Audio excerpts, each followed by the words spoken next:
Pernah nggak sih ayah bunda merasa sudah mentok, capek, dan bingung harus gimana lagi waktu si kecil nangis nggak berhenti-berhenti? Rasanya tangan kita ingin refleks menutup telinga, atau malah ikut berteriak, "Sudah, jangan nangis lagi." Tapi, tahukah bunda, kalimat "jangan nangis" tanpa sengaja justru bisa menutup pintu komunikasi antara kita dan anak. Kita ingin mereka tenang, tapi yang ada, mereka justru merasakan rasa takut dan tidak dimengerti. Hari ini, kita akan belajar cara menenangkan tangisan anak tanpa melukai hatinya dan tanpa mematikan kepercayaan dirinya, agar si kecil merasa aman dan cepat tenangnya. Yuk, dukung channel ini dengan klik like, comment, subscribe, dan share ya. Nyalakan juga lonceng notifikasinya, agar tidak ketinggalan tips-tips terbaru bagi kita orang tua dalam membersamai anak agar bisa terus bertumbuh menjadi anak yang hebat di masa depannya. Coba kita tarik napas sejenak dan ingat kembali kejadian tadi pagi atau kemarin sore. Saat si kecil menangis kencang, mungkin karena mainannya patah, atau hanya karena kita memotong rotinya dengan bentuk yang salah. Di saat kita sedang lelah-lelahnya, sedang mengejar deadline, atau sedang sibuk di dapur, jujur, rasanya suara tangisan itu seperti jarum yang menusuk saraf kepala kita, bukan? Rasanya ingin sekali kita teriak, "Sudah, berhenti, masa gitu aja nangis?" Tapi sebelum kalimat itu keluar, saya ingin ayah bunda bayangkan satu hal ini. Suara yang kita keluarkan hari ini, entah itu bentakan atau pelukan, akan bergema di kepala mereka hingga puluhan tahun ke depan. Saat kita membentak, "Diam," kita sebenarnya sedang menanam benih suara batin dalam dirinya bahwa perasaanmu itu memalukan, sedihmu itu salah, kamu nggak boleh lemah. Bayangkan mereka tumbuh dewasa menjadi sosok yang selalu memendam luka, yang merasa tidak berharga saat gagal, hanya karena dulu orang yang paling mereka cintai tidak mau menerima air mata mereka.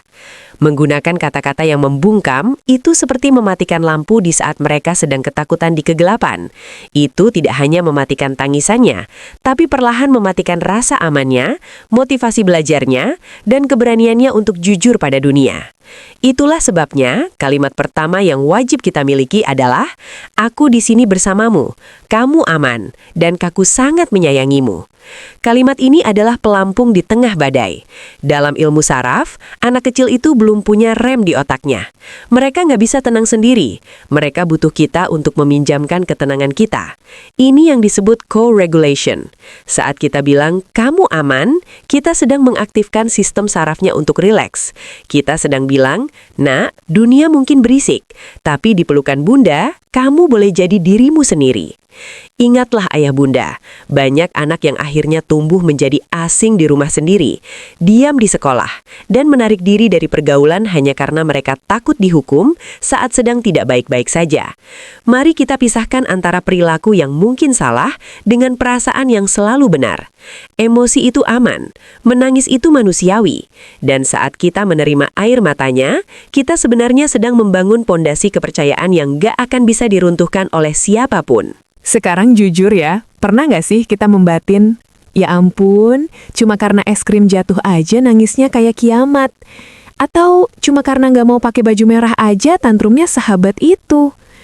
Bagi kita, orang dewasa yang sudah kenyang makan asam garam kehidupan, masalah anak itu seringkali terlihat kecil, lucu, bahkan mungkin terlihat seperti drama yang dibuat-buat. Cemen. Tapi saya ingin mengajak ayah bunda melihat dari sudut pandang mereka. Bayangkan Anda sedang di titik terendah hidup Anda. Lalu orang yang paling Anda harapkan dukungannya justru bilang, "Halah, gitu aja kok sedih. Kamu lebay banget sih." Sakit kan ayah bunda? Bagi anak kecil, es krim yang jatuh itu adalah kehilangan besar. Mainan yang rusak itu adalah patah hati pertama mereka. Ketika kita meremehkan perasaan mereka dengan kata-kata, "Jangan cenggeng," atau "Itu kan cuma hal sepele," kita sebenarnya sedang menutup pintu kepercayaan mereka. Kita sedang mengajarkan mereka bahwa perasaanku nggak penting bagi ayah dan bunda. Dan perlahan mereka akan berhenti bercerita kepada kita. Bukan karena masalahnya selesai, tapi karena mereka tahu mereka tidak akan dimengerti. Inilah saatnya kita mengubah segalanya. Ucapkan kalimat kedua ini dengan tulus. "Perasaanmu masuk akal, nak. Bunda paham kenapa kamu sedih." Dengar ya, ayah bunda, validasi itu adalah obat. Secara sains, saat kita memvalidasi emosi anak, otak mereka yang sedang kebakaran oleh hormon stres bernama kortisol, perlahan-lahan mulai mendingin. Validasi itu seperti menyiram api dengan air yang sejuk. Saat kita bilang, perasaanmu masuk akal, kita sedang memberikan pengakuan atas eksistensi diri mereka.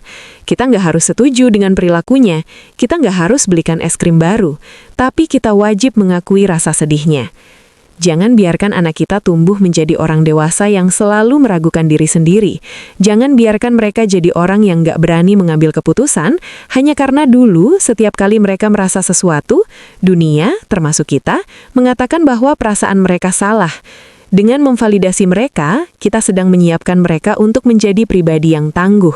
Pribadi yang tahu bahwa meskipun dunia luar mungkin keras dan tidak peduli, di rumah ini, di pelukan ayah dan bunda, perasaan mereka selalu berharga, selalu memiliki tempat. Karena pada akhirnya, bukan solusi hebat yang mereka butuhkan saat menangis, tapi rasa bahwa aku tidak sendirian dalam rasa sakit ini.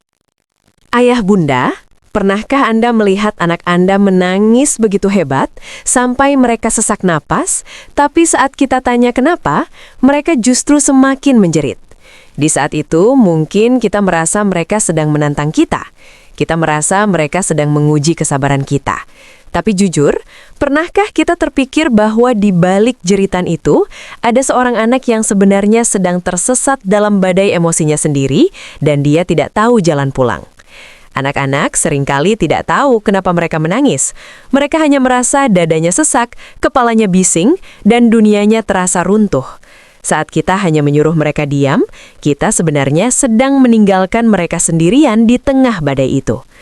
Maka, di saat badai itu memuncak, cobalah berlutut, sejajarkan mata kita dengan mata kecilnya, dan tanyakan kalimat ketiga ini.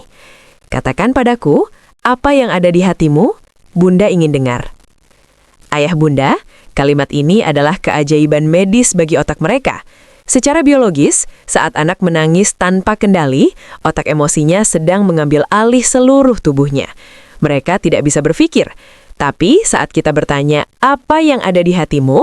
Kita sedang memancing otak berpikirnya, korteks prefrontal, untuk menyala kembali. Kita sedang mengajak mereka untuk berhenti sejenak, melihat ke dalam diri, dan mulai mencari kata-kata. Ini bukan sekedar mencari alasan kenapa es krimnya jatuh. Ini adalah latihan seumur hidup.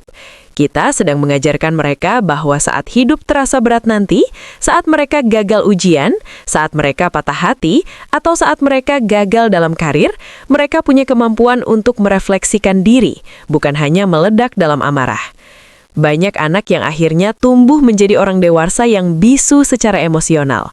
Mereka sukses, tapi mereka kesepian karena tidak pernah diajarkan bagaimana cara bicara tentang isi hatinya. Mereka takut bercerita, karena dulu setiap kali mereka mencoba bicara, suara mereka diputus oleh kalimat, "Jangan nangis." Jangan biarkan itu terjadi pada buah hati kita. Dengan bertanya, apa yang ada di hatimu, kita sedang mengirimkan pesan yang sangat kuat. Nak, suaramu penting bagi bunda. Ceritamu berharga bagi ayah.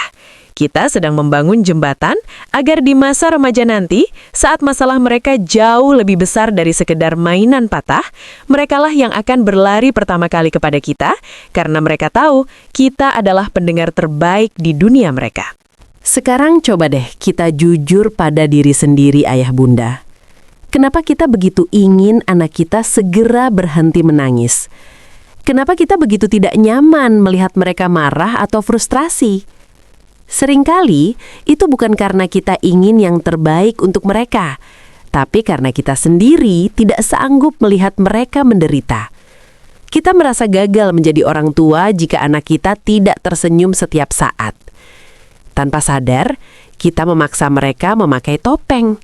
Kita bilang, ayo senyum, anak pintar nggak boleh sedih. Tapi tahu nggak bunda, saat kita melakukan itu, kita sedang mengirim pesan yang sangat berbahaya.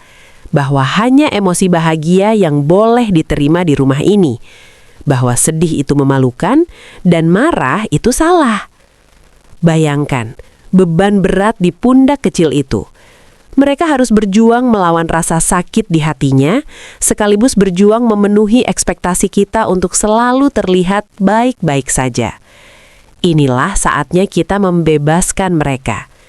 Dekap pundaknya, lihat matanya, dan katakan kalimat keempat ini. Tidak apa-apa untuk merasa sedih, marah, atau frustrasi. Itu manusiawi, Nak. Saat kita mengucapkan kalimat ini, kita sebenarnya sedang memberikan izin kepada mereka untuk menjadi manusia seutuhnya.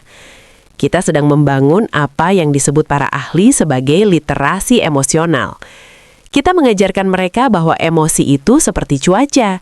Kadang cerah, kadang mendung, kadang badai, dan semuanya akan berlalu. Tidak ada emosi yang jahat. Tahukah Anda, anak yang diizinkan untuk merasakan dan melebeli emosinya justru akan tumbuh menjadi pribadi yang paling stabil. Mereka tidak perlu lari ke hal-hal negatif saat dewasa nanti, hanya untuk melampiaskan emosi yang terpendam. Mereka tidak akan menjadi bom waktu yang bisa meledak kapan saja karena tumpukan luka yang dilarang untuk keluar. Risikonya terlalu besar jika kita terus membungkam mereka. Kita tidak ingin mereka sukses secara akademik, tapi rapuh secara mental. Kita ingin mereka berani berkata, "Aku sedang tidak baik-baik saja," tanpa rasa takut akan dihakimi. Karena di dalam kejujuran emosional itulah letak kekuatan yang sebenarnya. Dengan membiarkan mereka menangis hari ini, kita sedang menyiapkan mereka untuk menjadi orang dewasa yang paling tangguh, yang tahu cara bangkit setiap kali dunia menjatuhkannya. Sampai di titik ini, kita mungkin sudah melakukan semuanya. Kita sudah validasi, kita sudah peluk, tapi terkadang badai emosi si kecil sudah terlanjur terlalu besar. Napas mereka tersengal, tubuh mereka kaku, dan kata-kata kita seolah hanya lewat di telinga mereka. Di saat itu, jangan lagi gunakan kata-kata yang memburu. Jangan lagi teriak, tarik napas, tenang, Bunda bilang tenang.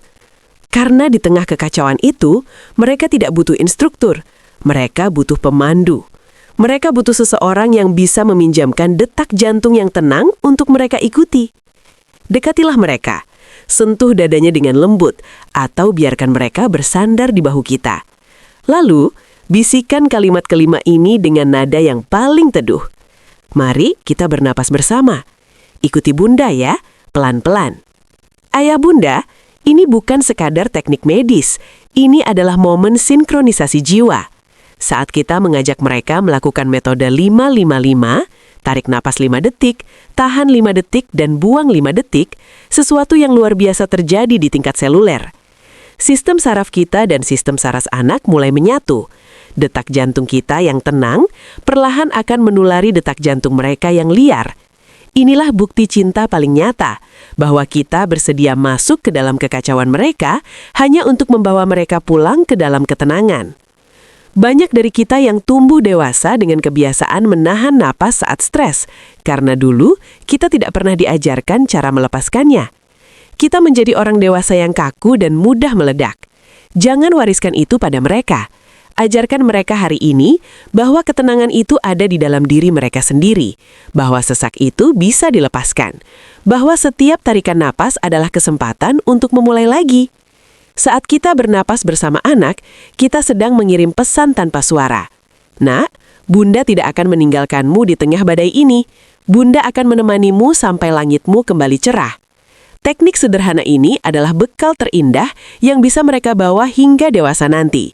Agar kelak, saat mereka menghadapi dunia yang menyesakkan, mereka tahu bahwa mereka selalu punya kekuatan untuk bernapas, untuk tenang, dan untuk bangkit kembali.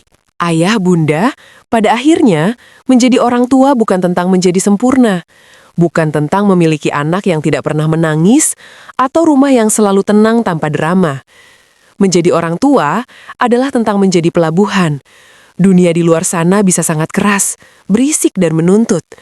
Tugas kita bukan ikut menjadi badai di dalam hidup mereka, melainkan menjadi tempat paling aman bagi mereka untuk pulang dan melepaskan segala lelahnya.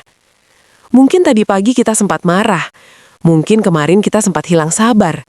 Tidak apa-apa, jangan menghakimi diri sendiri terlalu dalam. Setiap tarikan nafas baru adalah kesempatan untuk memperbaiki cara kita mencintai.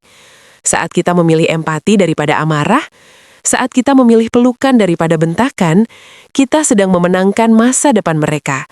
Kita sedang mengajarkan bahwa mereka layak dicintai, bahkan di saat-saat paling berantakan sekalipun. Semoga 5 kalimat tadi tidak hanya menenangkan tangis si kecil, tapi juga menyembuhkan luka-luka kecil di hati kita sebagai orang tua. Saya berdoa, semoga rumah kita selalu menjadi tempat di mana anak-anak merasa terdengar, tempat di mana air mata tidak dianggap lemah, dan tempat di mana cinta selalu lebih besar daripada kesalahan. Terima kasih sudah berjuang menjadi orang tua hebat hari ini. Ingatlah Bunda, tidak sendirian. Kita tumbuh bersama di sini. Sampai jumpa di video berikutnya, dan jangan lupa, dekap mereka erat hari ini.